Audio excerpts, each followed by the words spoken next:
ইসলামকে আমরা ক্ষমতায় নেব। এই ইসলামকে ক্ষমতায় নেওয়ার নেশা এবং পেশা যদি আপনার মধ্যে থাকে, কখন গোসল, কখন ঘুম, কখন বিশ্রাম, এগুলো তো আমাদের মাথা থেকে দূরে সরে যাওয়ার কথা। আমরা আরেকটা চ্যালেঞ্জ এবারে নিতে চাই। এই দেশ স্বাধীনের পর 53 বছর সকল দল দেখার যখন শেষ, তখন সাধারণ মানুষের মধ্যে নতুন দল এবং মত পথের সন্ধান শুরু হয়েছে, না হয় নাই? কাল কিয়ামতের দিন অবশ্যই শফিকুল ইসলাম মাসুদকে আসামির কাঠগড়ায় দাঁড়াতে হবে।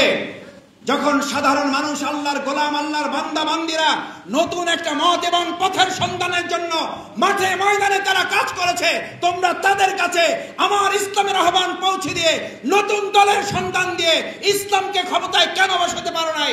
আসামির কাঠগড়ায় আমাকে আপনাকে দাঁড়াতে হতে পারে। আফাতুমিনুনা বিবাদিল কিতাব। একজন মানুষ জীবনের চেয়ে মৃত্যুকে কখন পছন্দ করে? ভালো করে বুঝেন। একজন মানুষ কখন জীবনের চেয়ে তার মৃত্যুকে আলিঙ্গন করতে চায়? যখন আল্লাহর দ্বীনের কাজ করতে করতে এই দুনিয়ার প্রতি সে বিরূপ হয়ে যায়, এই দুনিয়ার প্রতি সে বিতশ্রদ্ধ হয়ে যায়, তখন সাহাবা আজমাইন কেরামগণ রাসূলের কাছে গিয়ে বলতেন, ইয়া রাসূলুল্লাহ, এই দুনিয়া পছন্দ করি না, শাহাদাতের তামান্নায় পান করে আমি আল্লাহর কাছে হাজির হয়ে যেতে চাই, সেটাই হচ্ছে শাহাদাতের তামান্না। দুনিয়ার প্রতি ভালোবাসা যতক্ষণ থাকবে ততক্ষণ বুঝবেন আপনি দায়িত্ব পালনে সক্ষম হন নাই। যতক্ষণ পর্যন্ত মৃত্যুর দিকে আপনি ধাবিত হওয়া পছন্দ না করবেন, ততক্ষণ বুঝবেন আপনি ইমানের দাবি যথাযথ পূরণ করতে পারেন না। আপনি মৃত্যুকে পছন্দ করেন, ওই পর্যায়ে উন্নীত না হওয়া পর্যন্ত আপনি ইসলামী আন্দোলনের দায়িত্ব পালন করতে পারেন নাই। মৃত্যুকে পছন্দ করতে হবে। আপনার মাঝে মধ্যেই মনে হবে এর চেয়ে আল্লাহর কাছে চলে যাওয়া আমার জন্য ভালো, আর তো পারছি না, আমাকে তো আর কুলাচ্ছে না, আমার শরীর তো আর নিচ্ছে না, আমার মন তো আর টানছে না, আমি আল্লাহর কাছে চলে যেতে চাই। এটার নাম শাহাদাতের তামান্না। শাহাদাতের তামান্না শুধু এটা নয়, মরলে শহীদ বাঁচলে গাজী, এটা শাহাদাতের তামান্না নয়। শাহাদাতের তামান্না হচ্ছে আল্লাহর দ্বীনের কাজের চাপে, আল্লাহর দ্বীনের এই কাজের বোঝা আপনাকে এতটা নুয়ে ফেলবে যে আপনি আল্লাহর দরবারে হাজির হন, অস্থির হয়ে যাবেন। মালাকুল মউত আপনার কাছে আসলে আপনি খুশি হয়ে যাবেন। মৃত্যুর ফেরেশতা আপনার কাছে আসলে আপনি আনন্দ উল্লাস করবেন, আলহামদুলিল্লাহ, আমি তো এটার জন্য অপেক্ষমান ছিলাম। বেলাল রাদিয়াল্লাহু তাআলা যখন মৃত্যুর কোলে শায়িত, পরিবারের পক্ষ থেকে জিজ্ঞেস করা হয়েছে, এত কষ্ট হচ্ছে আপনার, আল্লাহর কাছে আপনি চাইলে তো আপনাকে হায়াত আরো বাড়িয়ে দেওয়া যেতে পারে। বলছে, আমার হায়াত বাড়িয়ে দেওয়া যেতে পারে, এটা ঠিক হইতে পারে, আল্লাহ রসুল আমার জন্য দোয়া করলেও আমার হায়াত হয়তো বৃদ্ধি হতে পারে, কিন্তু তাতে আমার লাভ কি হবে?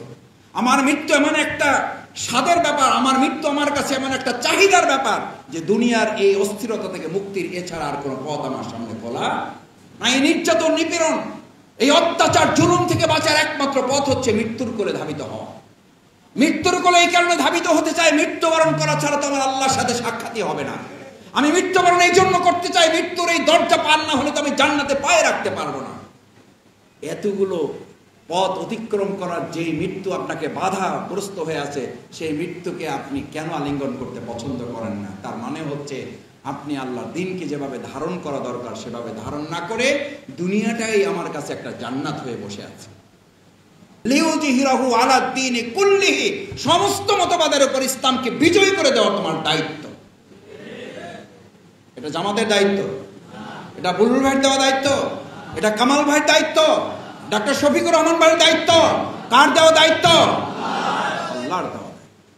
তাহলে আমরা একই সাথে খেলবো, একই সাথে গোল পোস্টের দিকেও খেয়াল রাখবো। সেই গোল পোস্ট হচ্ছে আগামী দিনের নির্বাচন। আমাদের আমিরে জামাত ডক্টর শফিকুর রহমান বলেছেন, এবার আমরা নুরুল ইসলাম বুলবুল ভাই, কামাল হোসেন ভাই, আমাদের জয়নাল আবদিন ভাই, আমাদের কবির আহমেদ ভাই, জসিমউদ্দিন সরকার ভাই, ডক্টর হেলাল ভাই, আমরা আমাদের অন্য আরো যারা ক্যান্ডিডেট আছেন তাদেরকে আমরা, ব্যক্তিকে আমরা সংসদে পাঠাবো না, আমরা সংসদের পাঠাবো এবার ইসলামকে। এবার ইসলামকে আমরা ক্ষমতায় নেব। এই ইসলামকে ক্ষমতায় নেওয়ার নেশা এবং পেশা যদি আপনার মধ্যে থাকে, কখন গোসল, কখন ঘুম, কখন বিশ্রাম, এগুলো তো আমাদের মাথা থেকে দূরে সরে যাওয়ার কথা। আমরা আরেকটা চ্যালেঞ্জ এবারে নিতে চাই। এই দেশ স্বাধীনের পর 53 বছর সকল দল দেখার যখন শেষ, তখন সাধারণ মানুষের মধ্যে নতুন দল এবং মত পথের সন্ধান শুরু হয়েছে, না হয় নাই? কাল কিয়ামতের দিন অবশ্যই শফিকুল ইসলাম মাসুদকে আসামির কাঠগড়ায় দাঁড়াতে হবে। যখন সাধারণ মানুষ, আল্লাহর গোলাম, আল্লাহর বান্দা বান্দিরা নতুন একটা মত এবং পথের সন্ধানের জন্য মাঠে ময়দানে তারা কাজ করেছে, তোমরা তাদের কাছে আমার ইসলামের আহ্বান পৌঁছে দিয়ে নতুন দলের সন্ধান দিয়ে ইসলামকে ক্ষমতায় কেন বসাতে পারো নাই, আসামের কাঠগড়ায় আমাকে আপনাকে দাঁড়াতে হতে পারে। আমরা কামাল ভাইকে বিজয় করব না, আমরা কামাল ভাইয়ের বিজয়ের মধ্য দিয়ে মূলত ইসলামকে বিজয় করার জন্য কাজ করব।